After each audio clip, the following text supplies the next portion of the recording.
because I wanted to start from like a blank slate, meaning like for Grenades, I love that record, but what I did was we did it in 2 weeks.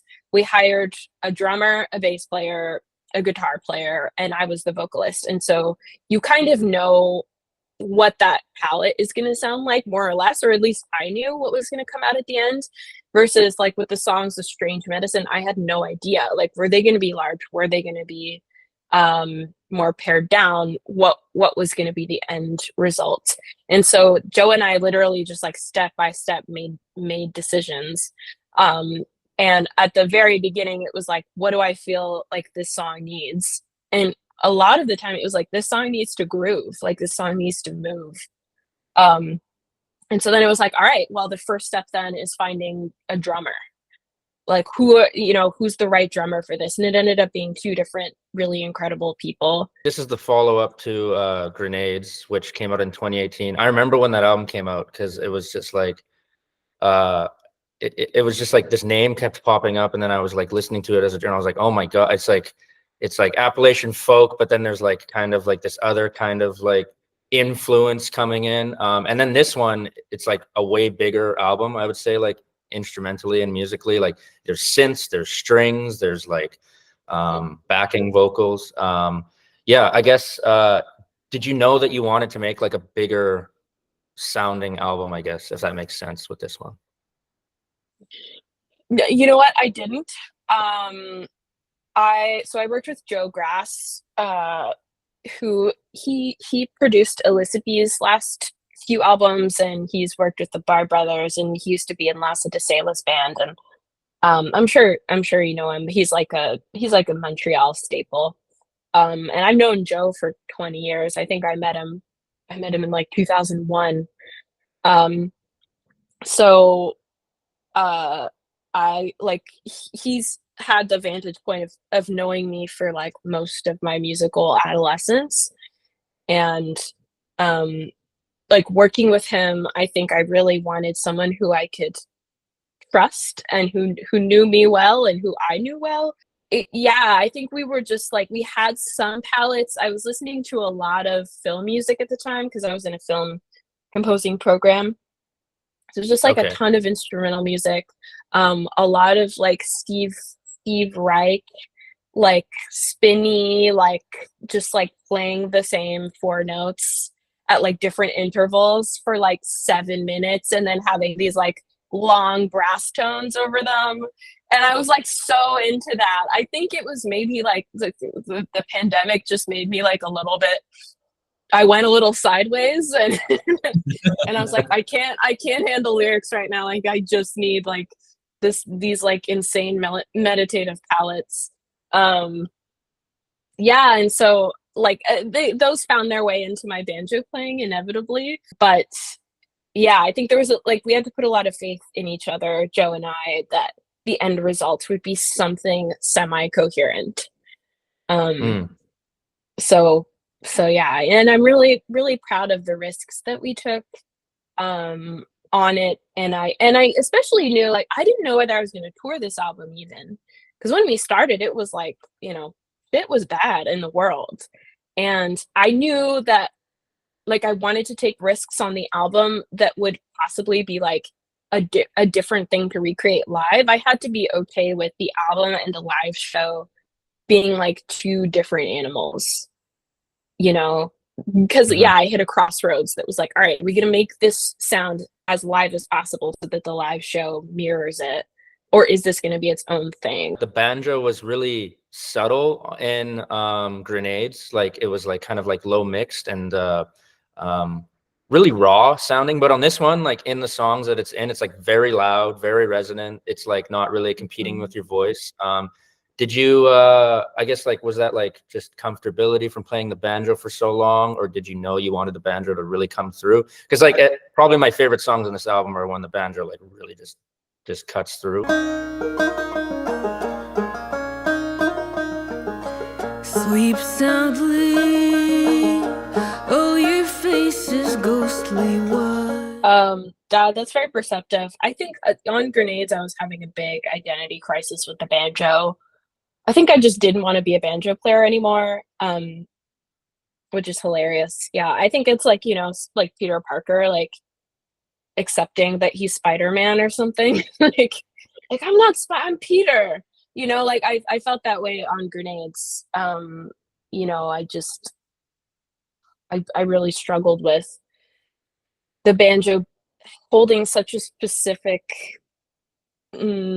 sound that I felt was like hard to break out of, because I wanted to modernize everything. I wanted to sound new, and I just felt on Grenades that it was hard to do that with the banjo. And as a consequence, like I regret mixing the banjo so low on Grenades. I wish that I'd just pushed it up and just been like, this is who you are, you know.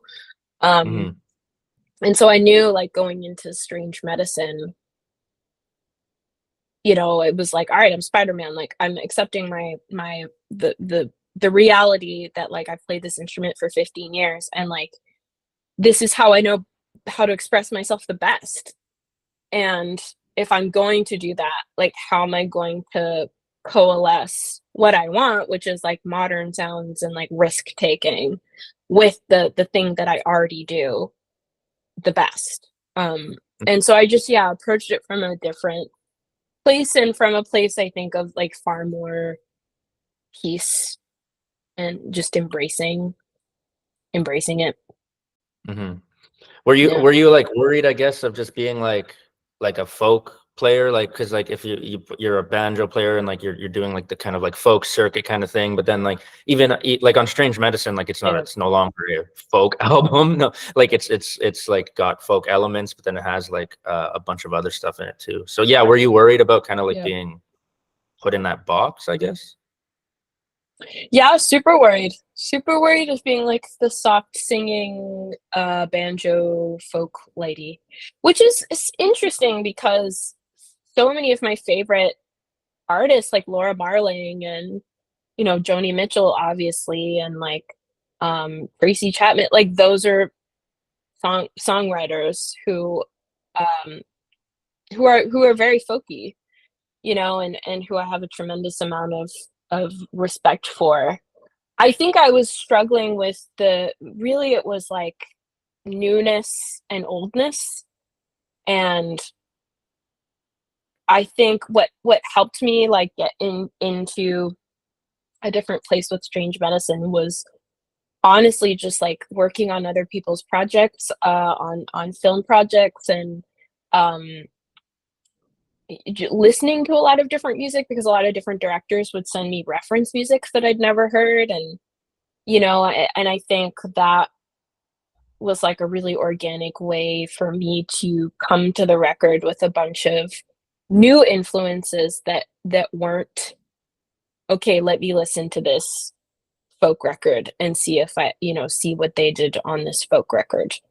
Um, so I think that's maybe why, part of why Strange Medicine has a lot of different things happening, um, was because we were just listening to a lot of like pretty out shit, and being like, okay, like how how can this relate to what we're doing, or what do we like about this? The song Fédon, I had to look up. I mean, I kind of went down like a history like dive after I figured out who the song is about. Julien Fédon, who he was like a black revolutionary. What made you want to write a song about him? Also, this is where the album takes its name too, Strange Medicine. So yeah.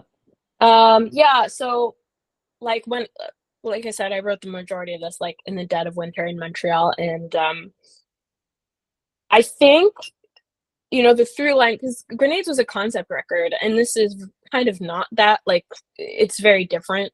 But I think the through line is like I drew from like a lot of historical characters. Like for The Witch, I wrote The Witch after I'd finished The Scarlet Letter with by Nathaniel Hawthorne, and thought a lot about like um you know, the character's isolation from the pack, and like her being a woman and her having to carry this shame, while like this other character in the book um who committed adultery with her is kind of absolved, even though he has his own guilt about it.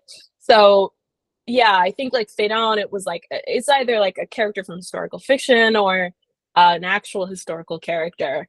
And because I have all this history with Grenada, I was reading like a bunch of accounts, and I don't know if you came across this, but some of the more British accounts are like, oh yeah, he was revolutionary in the late 1700s, and he, tried to launch this revolution and abolish slavery, but he failed.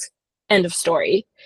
But I started reading other Grenadian accounts about Fédon, and that wasn't the end of the story. Like yes, he failed technically, but he also like instilled a kind of like revolutionary impulse that maybe was the reason for like the socialist revolution in Grenada like 200 years later. And so I think at the time, like I just needed to feel some kind of hope, because it was just chaos all around. Like there was a pandemic, Black people in America being shot by the police, all these protests, the insurrection at the Capitol, like Trump. It was just like absolute chaos, and I think I needed to feel that there was some sort of like hope at the end. And that's what strange medicine, like that phrase, is from Herbie Hancock, and he talks about, stay with me, I know I'm jumping around. It's okay. But he in the 80s, there's a video of him talking about playing in Miles Davis's band, and they're playing like, I think it's So What, and he's on the keys, and he's this like young kid, and Miles is his idol, and it's like a crazy thing to get, and he fucks up the chords like in the middle of the song, like audibly and very badly. And he said that he freaked himself out so much that he just like stopped and like put his face in his hands like this at the piano. And Miles was in the middle of a solo, and he paused and then played a note that made that chord right. Like made it make sense harmonically as to like what was going on. And like Herbie heard it and was like, okay, and then kept playing. And he said that like that taught him that like whatever your deepest fear is of like fucking up or losing it or just totally I don't know, losing hope or losing faith or being outside of the music, being so nervous, whatever, that feels like poison sometimes, but like he said there's a strange medicine that can come from navigating through those moments. And that's just like a tiny, like insignificant moment really, but to me it was like, yeah, okay, when I watched that, it was like, okay, there is hope through what can seem like really hopeless scenarios. And I can't think of a more hopeless scenario than we tried to abolish slavery and it didn't work, or it didn't happen at that time. I've been a journalist for like 7 years, and whenever an artist who is Black puts out an album, every time I'm like following like the reviews or the interviews or whatever, whenever an artist is singing about something like deep, like, I don't know, anxiety, like that, I don't know, like if you're in Montreal during the pandemic, they immediately think it's about race. And I don't know, I've just been noticing this. And I think I've been honestly, like I've done this probably myself too, like with just other stuff that I've written about, because it's really easy to do. But I guess, yeah, have you noticed that, or is that something that you're like thinking about? Because like not every album has to be about your race. It's about you being a human person in this world that we're living on. But yeah, sorry, kind of a weird question, but yeah, I'm just curious. No, it's a really good question. I'm glad you're talking about it. I mean, that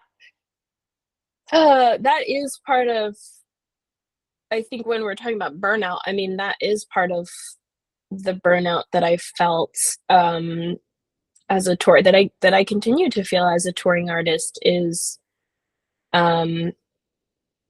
because really what it is like, it's a denial of humanity in a sense. It's a denial of being able to be a 3D person and have, like you said, emotions that maybe are tangentially related to race, but are more primarily like about mental health or about like whatever, history, or about like a character in a book you read once, or about your relationship, you know? Um, and I find that it's gotten better. Like when I first put out Nine Pin in 2016, yeah, some songs were overtly about race, but a lot of them were just about love or, you know, whatever. And it was hard, I think, as a touring artist to feel just to feel this kind of pressure to like represent some kind of um perspective, like usually like a tokenized perspective about race. Like I was touring and it was like I would be like the only Black artist at a festival. And like I'm mixed race. Like it's not appropriate for like me to be the only representation of Blackness somewhere. And I still struggle with that. But I think the thing that I found in the last 8 years since I started touring is like way more of a community of other Black artists in the root scene, Canadian and American and British actually, who are like refusing for that to be the narrative, who are refusing to be like the only ones that play a festival. I leaned really hard into being a songwriter because I wanted to be seen as a songwriter and not like as a traditional banjo player, you know, like representing Black people, you know, like we're not a monolith. And I think that's yeah, what I would love to be afforded to us at all times is like nuance and context and understanding and like that 3D-ness that it seems like a lot of other artists get.